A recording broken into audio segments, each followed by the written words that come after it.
Hello दोस्तों, welcome to our channel. जैसा कि आप लोगों को पता है कि अपना जो ब्लॉग्स एंड मोटिवेशन वाला चैनल है वो आज लॉन्च हुआ, उसकी वजह से चीजें लेट हो गई हैं। बिल्कुल टेंशन लेने की जरूरत नहीं है, लेकिन आज इसमें मैं मोस्ट इंपोर्टेंट बात ओल्ड स्टूडेंट के लिए भी और न्यू स्टूडेंट के लिए भी बताने वाला हूं। सबसे पहले उसी पे बात करते हैं, उसके बाद बात करेंगे टेस्ट कैसे देना है, क्या करना है। सबसे पहले मैं बता रहा हूं कि जो भी स्टूडेंट हमारे साथ बहुत पहले से जुड़े हैं, अगर उनके 40 से 50 टेस्टों के एनालिसिस हो चुके हैं, कहने का मतलब यह है कि अगर वो 40 से 50 टेस्टों का एनालिसिस कर चुके हैं तो प्लीज करके अब आप ज्यादा एनालिसिस के चक्कर में नहीं पड़ेंगे। कहने का मतलब यह है कि एनालिसिस तो करेंगे लेकिन रफ में करेंगे। जो क्वेश्चन आपको लगता है कि हाँ यार ये नोट करना चाहिए, बस उसी को नोट करना। अदरवाइज होगा ये कि फिर आप चीजों को रिवाइज नहीं कर पाएंगे। कहने का मतलब सीधा सा ये है कि जैसे पहले आप पूरा टेस्ट में से 20 50 क्वेश्चन का एनालिसिस करते थे, लिखते थे, अब आपको 50 क्वेश्चन लिखने की जरूरत नहीं है। अब आपको अपने टेस्ट से सिर्फ ज्यादा से ज्यादा अगर करोगे तो आपका जो एनालिसिस है 4 से 5 पेज के अंदर या 3-4 पेज के अंदर निपट जाना चाहिए एक टेस्ट का। बस 10 से 12 क्वेश्चन ही आ रहे होंगे जो आपसे नहीं हो रहे होंगे। इसलिए मैं कहूंगा कि ज्यादा अब नोट करने की जरूरत नहीं है। जो क्वेश्चन नहीं हो रहे हैं, कुछ हो रहा है, उसी को नोट करें। अदरवाइज बाकी चीजों को रफ में सोल्व करें। बस एनालिसिस आप लोग रफ में करिए, अदरवाइज फेयर में आप लोगों की इतना सारा ढेर लग जाएगा और फिर हम जिस चीज से बचना चाह रहे थे वही वाली चीजें हो जाएंगी। एग्जाम के टाइम पे हम लोग रिवाइज नहीं कर पाएंगे। इसलिए मेरी आप लोगों से रिक्वेस्ट रहेगी कि अब आप लोग एनालिसिस वाले दिन उन चीजों पे अपना काम करना शुरू करो कि हाँ भाई ये वाला जो टॉपिक है ये मेरा वीक है और इस टॉपिक को मुझे बहुत अच्छे से करना है। मान लो आपसे कोई क्वेश्चन नहीं हुआ इस टॉपिक का, तो वो टॉपिक कवर करना शुरू करो। अब आप पूरे दिन टेस्ट के एनालिसिस में मत घुसे रहो। समझ आ गई? ये उन लोगों के लिए है जिन्होंने कम से कम 20 से 30 प्रीवियस ईयर लगा लिए हैं, उनका एनालिसिस किया है बहुत अच्छे से और सेम 20 से 30 क्वेश्चन पेपर उन्होंने फुल टेस्ट लगा लिए हैं बहुत अच्छे से। ऐसे ही नहीं, अगर फर्जी वाला पहले से किया है तो अभी एनालिसिस करना जरूरी है। जब स्टूडेंट को स्टार्टिंग में टाइम लगेगा, बिल्कुल घबराने की जरूरत नहीं है। टाइम स्टार्टिंग में सबको लगता है। क्यों? क्योंकि स्टार्टिंग में आपको बहुत सारी चीजें नहीं आ रही होती हैं, उन चीजों को आप नोट करते हो। लेकिन जब आप देखोगे अगले टेस्ट में जो पिछले टेस्ट में गलती हुई थी वो आपने सुधार ली है, तो अब नोट करने की कोई जरूरत नहीं है क्योंकि वो पहले आप नोट कर चुके हो। इसी तरीके से जहां आप एनालिसिस करने में एक पेपर को 4 घंटे ले रहे थे, 5 घंटे ले रहे थे, बाद में आप एक टेस्ट पेपर का analysis within half hour और within half an hour कर लोगे, या फिर आप लोगों को ज्यादा से ज्यादा 1 घंटा लगेगा। तो प्लीज आप लोग इस चीज का पूरा ख्याल रखें, ज्यादा के चक्कर में ना पड़े। जितना इंपॉर्टेंट है सिर्फ वही नोट करें, अदरवाइज आप लोग बाद में रिवाइज नहीं कर पाओगे। और मैं बार बार एक ही चीज कहता हूं, रिवीजन करना बहुत ज्यादा जरूरी है।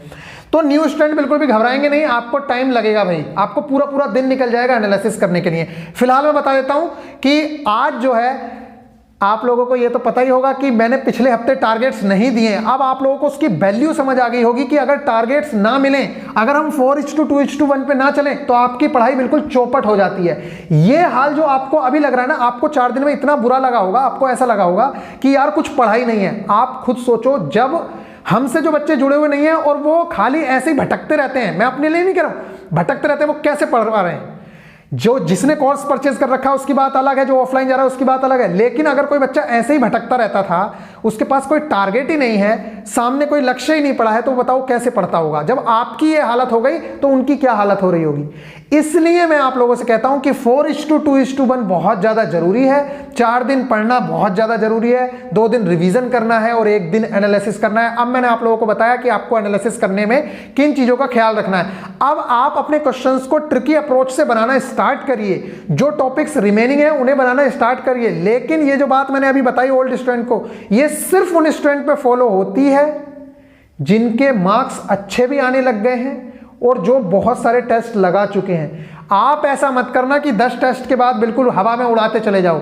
आपको अभी कम से कम 40 से 50 हर बच्चे को टेस्ट पेपर बहुत अच्छे से सॉल्व करके जाने हैं। उसके बाद आप लोग एनालिसिस करने में भी आपको टाइम नहीं लगेगा, आपको टेस्ट देने में भी टाइम लगेगा। और बाद में जब हम लोग रिवीजन टेस्ट करेंगे ना, जो ओल्ड स्टूडेंट हैं, तो आपको फिर एनालिसिस करने की ज्यादा जरूरत नहीं पड़ेगी और वहां पे एनालिसिस का कोई मैटर भी नहीं रह जाएगा। चलिए तो प्रीवियस ईयर टेस्ट नंबर 60 लगवा रहे हैं, उसके पीछे क्या रीजन है वो देख लेना। जिसने नहीं लगाया है या जिसने लगा लिया है वो कोई और पेपर लगा लेना, ठीक है। जैसे 57 था तो 58 लगा लेना अगर आपने नहीं लगाया तो, अदरवाइज आप 60 लगाएं।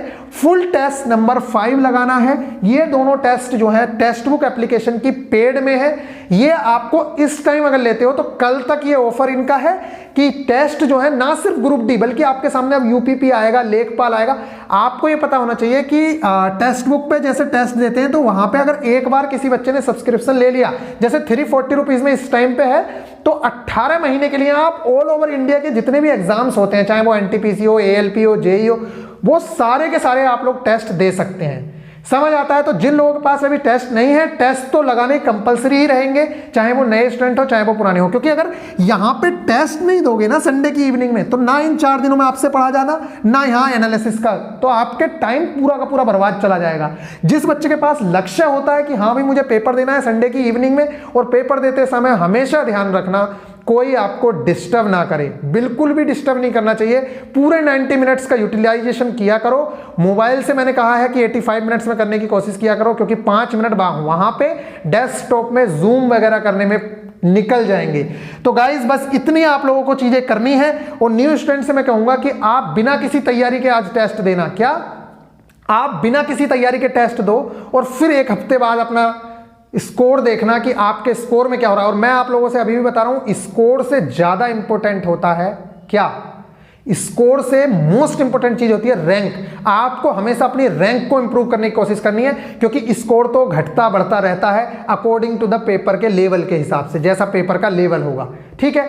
तो प्लीज गाइज आप लोग इन चीजों का जरूर से जरूर ध्यान दें। और ओल्ड स्टूडेंट को मैंने बता दिया है, जिन लोगों ने अभी तक अपना पुराना वाला चैनल सब्सक्राइब नहीं किया, वो नया वाला चैनल सब्सक्राइब नहीं किया है, तो मैं बता दूं नए चैनल पे न्यू स्टूडेंट के लिए सब कुछ, और जो पुराने स्टूडेंट हैं उन्हें अगर जानना है कि जॉब किस तरह से चलती है, कैसे होता है, डेली लाइफ स्टाइल क्या है, हम किस तरह से मैनेज करते हैं, मोटिवेशन से रिलेटेड और शॉर्ट्स टॉपिक पे जो वीडियोस हैं, आपकी कमेंट्स के जो रिप्लाई हैं, जो आपकी कमेंट आती हैं, आपके जो क्वेश्चंस हैं, Q&A वगैरह, वो सारी की सारी चीजें मैं आप लोगों को उस चैनल पे दूंगा। चैनल का नाम है BIP Guruji blogs and motivation के नाम से वो चैनल है। आप लोग जाके ज्वाइन हो जाइए। आज रात से ही उस पर कुछ ना कुछ आप लोगों को मिलना शुरू हो जाएगा और बहुत अच्छे से सारी चीजें मैं वहां पे शेयर करूंगा। चलिए मिलेंगे फिर नेक्स्ट वीडियो में, तब तक के लिए बाय, ध्यान रखिएगा। और आप लोगों को बता दूं, आज प्लेलिस्ट ना देखें पुराने वाले स्टूडेंट, वो नए वाले स्टूडेंट टेस्ट देने से पहले, जवाब भी ऐसा हो रहा है, टेस्ट देने से पहले